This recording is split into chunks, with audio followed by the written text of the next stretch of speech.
warhamhuma kama rabbayani shaghira. Ya Tuhanku, ampunilah dosaku dan dosa ayah serta ibuku,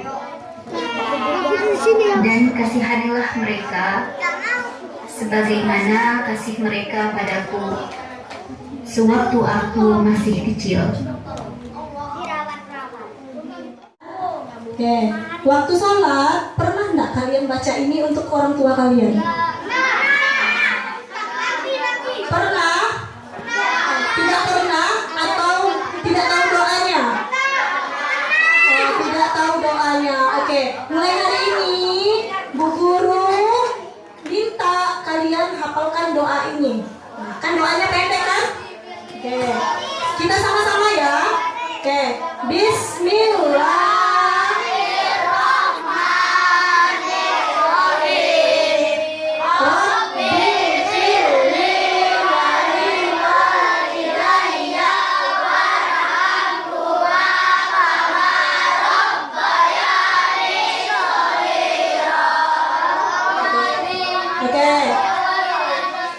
Oke, sekarang sekali lagi.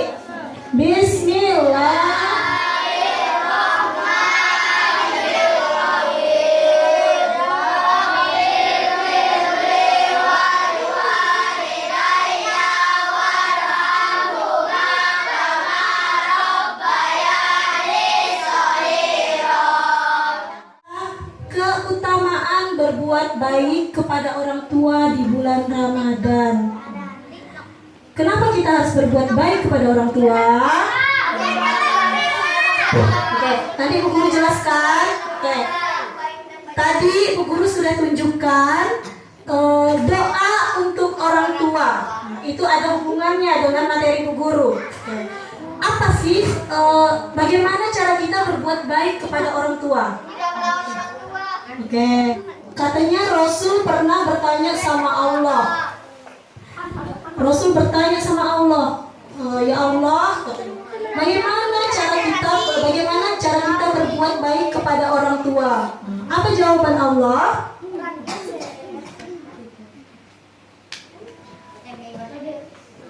Berbakti. Tahu kalian berbakti? Berbakti. Allah jawab kepada Rasul, cara kalian berbuat baik kepada orang tua itu dengan cara berbakti kepada orang tua. Oke, Guru jelaskan sedikit ya. Oke, di sini ada 3 amalan yang paling utama dan paling Allah cintai. Nah, kalau kalian, ayo di sini, siapa yang pengen masuk surga? Nah, semua orang pasti pengen masuk surga kan?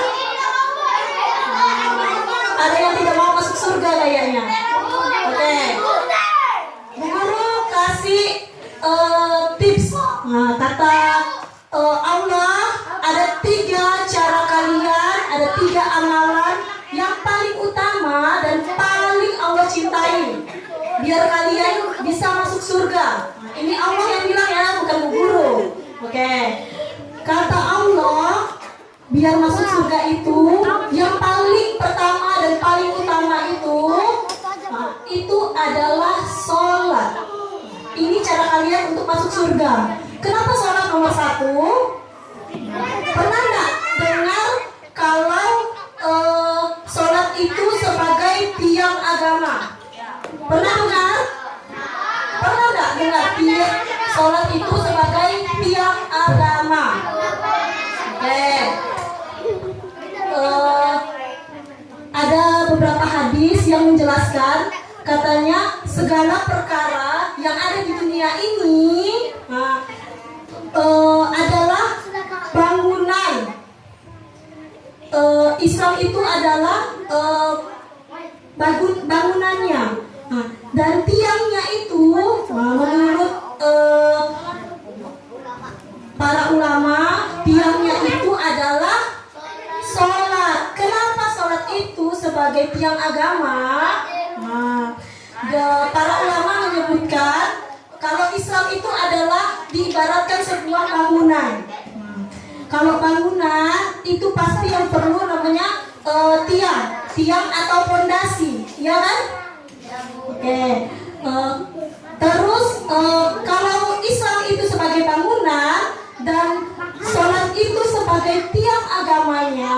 Nah, di sini ada yang tahu 5 rukun Islam? Oke, yang pertama apa? Apa? Syahadat. Yang kedua, salat. Yang ketiga, zakat. Yang keempat, berpuasa. Yang kelima, haji. Nah, ini. Nah, kalau syahadat itu diibaratkan sebagai lantainya atau dasarnya, sedangkan sholat itu diibaratkan sebagai fondasi atau tiang agamanya. Kalau di Islam itu tidak ada sholatnya, tidak ada tiangnya, kokoh nggak bangunannya? Kok bisa kokoh? Nggak ada tiangnya kok bisa kokoh? Nggak bakal kokoh, bangunannya akan cepat runtuh. Nah, itu ya ibaratnya. Makanya sholat itu diutamakan atau dicintai Allah dan dijadikan Allah sebagai amalan yang pertama. Oke, sholat pada awal waktu. Ketika sudah waktunya sholat, sudah waktunya masuk untuk sholat, kita tidak boleh menunda-nundanya. Itu artinya sholat pada awal waktu. Oke, yang kedua itu ada berbakti kepada orang tua. Ini materi kita tadi, berbakti kepada orang tua. Berbakti kepada orang tua itu, istilahnya itu birrul walidain. Kalau di istilah agama, berbakti kepada orang tua itu birrul walidain. Oke, ini nanti kita bahas ya. Yang ketiga itu ada jihad fisabilillah, berjuang di jalannya Allah. Apa saja contohnya, Bu Guru? Contohnya para pendakwah, itu dia berjuang menyebarkan agama Islam, kan? Terus ada misalnya guru mengaji, itu juga masuknya ke jihad fisabilillah. Berbakti kepada orang tua itu disebut dengan istilah birrul walidain. Sedangkan durhaka kepada orang tua ini disebut dengan istilah kalian bisa nyebutnya? Uququl walidain. Oke. Ini Bu Guru menjelaskan uququl walidain adalah sikap yang merupakan dosa besar yang dilarang keras dilakukan. Uququl walidain ini tadi adalah durhaka kepada orang tua. Ini dilarang di agama itu, di agama Islam itu dilarang melakukan ini. Kenapa? Karena dosanya sangat besar. Oke. Contoh sikap uququl walidain. Yang pertama, tindakan atau ucapannya menyakiti hati orang lain. Kalau kalian pernah merasa berucap atau bertindak yang menyakiti hati orang tua kalian, berarti kalian termasuk salah satu anak yang durhaka. Gimana sih contohnya berucap dan menyakiti hati orang lain? Oke. Ucapan yang menyakiti hati orang lain itu kamu berucap kasar kepada orang tuamu. Itu juga misalnya mamamu menegur, malah kamu bentak.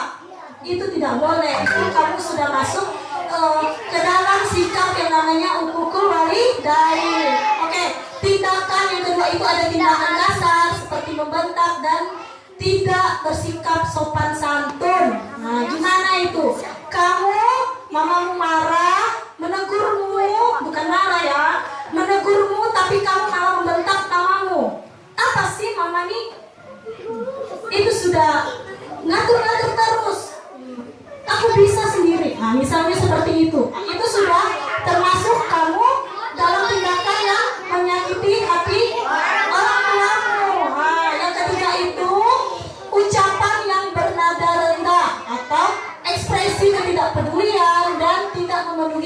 kewajiban sebagai anak. Oke. Kewajiban kalian tadi sebagai anak apa? Berbakti, menghormati, menghargai. Ya, yang ketiga ini ucapan yang merendahkan. Misalnya, kenapa sih mama tuh kok nggak kayak mama temanku yang lain? Nah, itu kamu sudah namanya merendahkan ibumu. Itu salah satu contoh kamu sudah masuk ke dalam sikap yang durhaka. Oke. Yang keempat itu memberatkan orang tua dengan berbagai permintaan. Contohnya, kamu minta ponsel baru harus hari ini. Nggak mau tahu, kalau nggak mau sekolah. Itu juga salah satu sikapmu yang menunjukkan kalau kamu itu durhaka. Itu memberatkan orang tuamu. Padahal kamu tahu orang tuamu sedang tidak ada duit, sedang tidak ada uang, tapi kamu harus paksa itu. Itu salah satu sikap durhaka juga. Oke. Ya. Yang kedua, kalau kamu berbakti kepada orang tuamu, Allah sudah janjikan kamu akan dipanjangkan umurnya.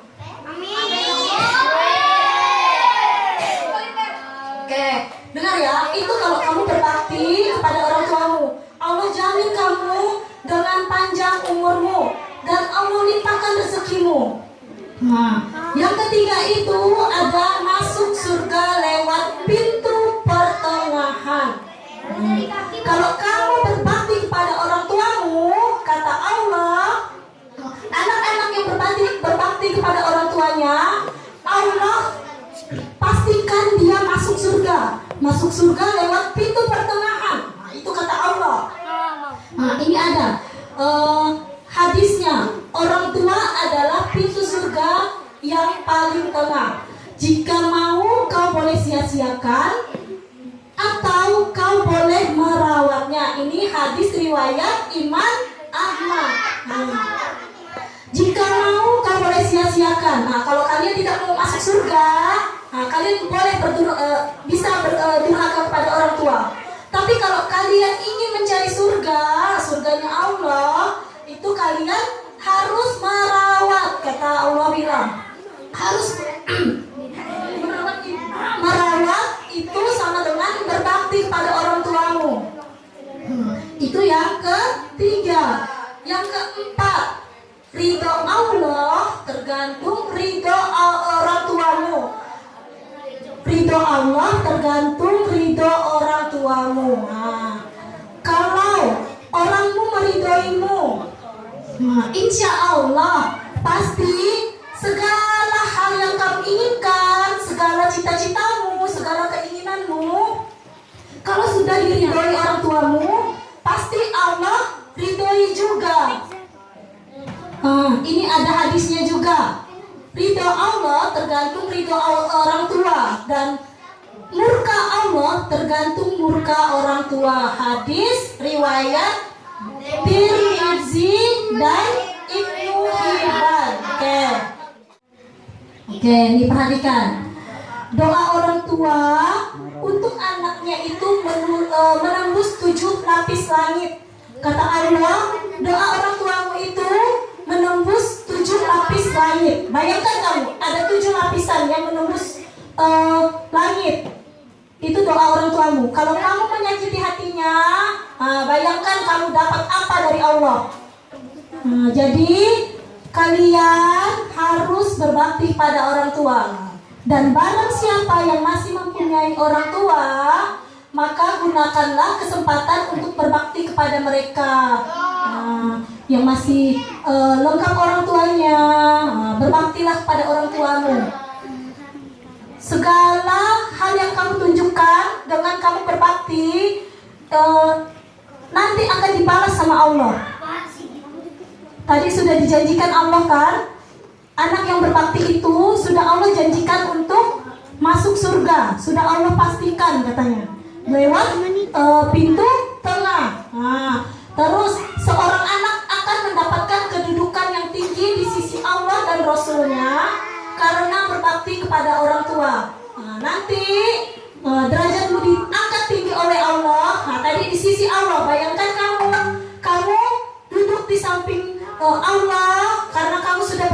kepada orang tuamu? Kan tadi habis subuh sudah minta nak. Cuma 20.000 buat ngopi rokok udah habis. Itu belum ada nak. Nanti ya insya Allah. Ibu selalu aja gitu. Kenapa sih nasib gue mesti cari anak ibu? Ya Allah, bicara apa kamu? Ya habisnya ibu hidupnya selalu susah, gak seperti ibu-ibu yang lain. Kalau disuruh ini, ibu juga pengen jadi orang kaya nak. Tapi Allah Maha tahu jika kondisi seperti ini adalah yang terbaik buat kita. Oh, tolong berikan kesabaran dan kekuatan pada hamba-Mu ini dan maafkanlah sikap anakku. Mungkin dia belum mengerti. Perasaan masih pagi, kok tiba-tiba gelap aja? Sudah kan? Hah? Siapa kalian? Kita adalah penjaga hatimu. Durhaka pada orang tua bisa membuat Allah murka dan menurunkan azabnya di dunia. Terlebih lagi, durhaka dapat menyebabkan sholat kamu tidak diterima oleh Allah. Durhaka juga bisa menghalangimu masuk surga. Gak usah ceramah, gak takut. Kali ini jangan halangi gua. Lihat, ini salah satu contoh anak yang durhaka kepada orang tuanya.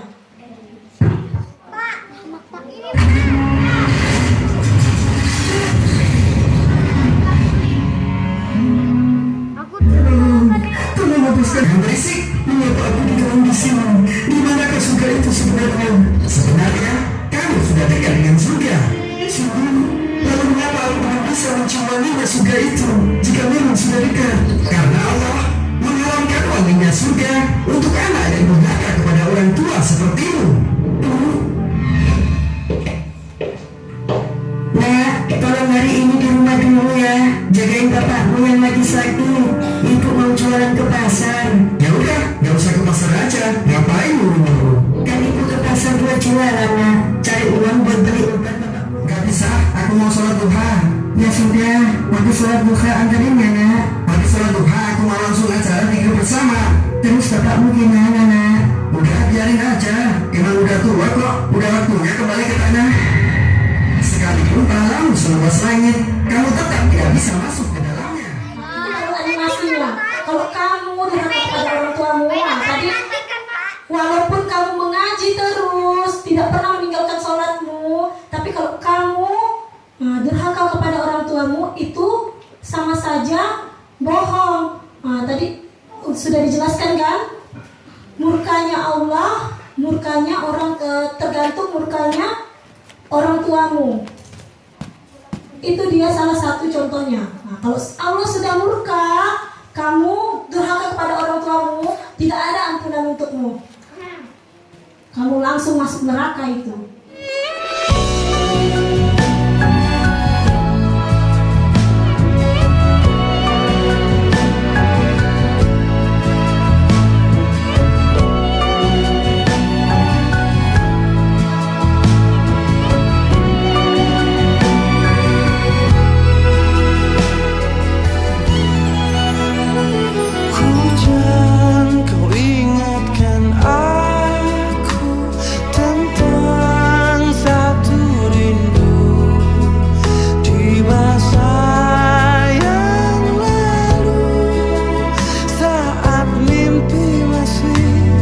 Indah